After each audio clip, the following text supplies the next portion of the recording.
महाभारत अर्जुन की प्रतिज्ञा। महाभारत का भयंकर युद्ध चल रहा था। लड़ते लड़के अर्जुन रण क्षेत्र से दूर चले गए थे। अर्जुन की अनुपस्थिति में पांडवों को पराजित करने के लिए द्रोणाचार्य ने चक्रव्यूह की रचना की। अर्जुन पुत्र अभिमन्यु चक्रव्यूह भेदने के लिए उसमें घुस गया। उसने कुशलतापूर्वक चक्रव्यूह के 6 चरण भेद लिए, लेकिन 7वें चरण में उसे दुर्योधन, जयद्रथ आदि 7 महारथियों ने घेर लिया और उस पर टूट पड़े। जयद्रथ ने पीछे से निहत्थे अभिमन्यु पर जोरदार प्रहार किया। वह वार इतना तीव्र था कि अभिमन्यु उसे सहन नहीं कर सका और वीरगति को प्राप्त हो गया। अभिमन्यु की मृत्यु का समाचार सुनकर अर्जुन क्रोध से पागल हो उठा।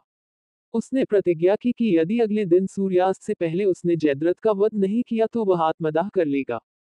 जयद्रथ भयभीत होकर दुर्योधन के पास पहुंचा और अर्जुन की प्रतिज्ञा के बारे में बताया।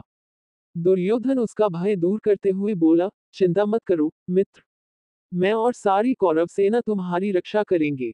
अर्जुन कल तुम तक नहीं पहुंच पाएगा, उसे आत्मदाह करना पड़ेगा। अगले दिन युद्ध शुरू हुआ। अर्जुन की आंखें जयद्रथ को ढूंढ रही थी, किंतु वह कहीं नहीं मिला। दिन बीतने लगा। धीरे धीरे अर्जुन की निराशा बढ़ती गई।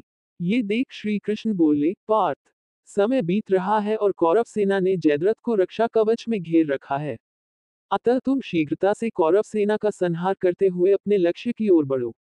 महाभारत अर्जुन की प्रतिज्ञा। ये सुनकर अर्जुन का उत्साह बढ़ा और वह जोश से लड़ने लगे। लेकिन जयद्रथ तक पहुंचना मुश्किल था। संध्या होने वाली थी। तब श्री कृष्ण ने अपनी माया फैला दी। इसके फलस्वरूप सूर्य बादलों में छिप गया और संध्या का भ्रम उत्पन्न हो गया।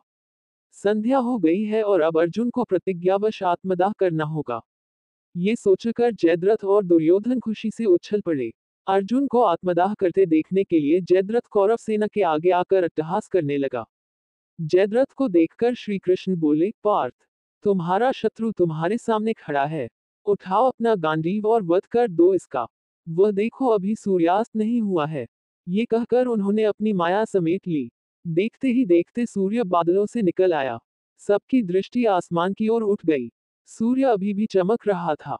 ये देख जयद्रथ और दुर्योधन के पैरों तले जमीन खिसक गई। जयद्रथ भागने को हुआ, लेकिन तब तक अर्जुन ने अपना गांडीव उठा लिया था। तभी श्री कृष्ण चेतावनी देते हुए बोले, हे अर्जुन, जयद्रथ के पिता ने इसे वरदान दिया था कि जो इसका मस्तक जमीन पर गिराएगा, उसका मस्तक भी 100 टुकड़ों में विभक्त हो जाएगा। इसलिए यदि इसका सिर जमीन पर गिरा तो तुम्हारे सिर के भी 100 टुकड़े हो जाएंगे। हे पार्थ, उत्तर दिशा में यहां से 100 योजन की दूरी पर जयद्रथ का पिता तप कर रहा है। तुम इसका मस्तक ऐसे काटो कि वह इसके पिता की गोद में जाकर गिरे। अर्जुन ने श्री कृष्ण की चेतावनी ध्यान से सुनी और अपनी लक्ष्य की ओर ध्यान कर बाण छोड़ दिया। उस बाण ने जयद्रथ का सिर धड़ से अलग कर दिया और उसे लेकर सीधा जयद्रथ के पिता की गोद में जाकर गिरा। जयद्रथ का पिता चौंक कर उठा तो उसकी गोद में से सिर जमीन पर गिर गया। सिर के जमीन पर गिरते ही उनके सिर के भी 100 टुकड़े हो गए। इस प्रकार अर्जुन की प्रतिज्ञा पूरी हुई।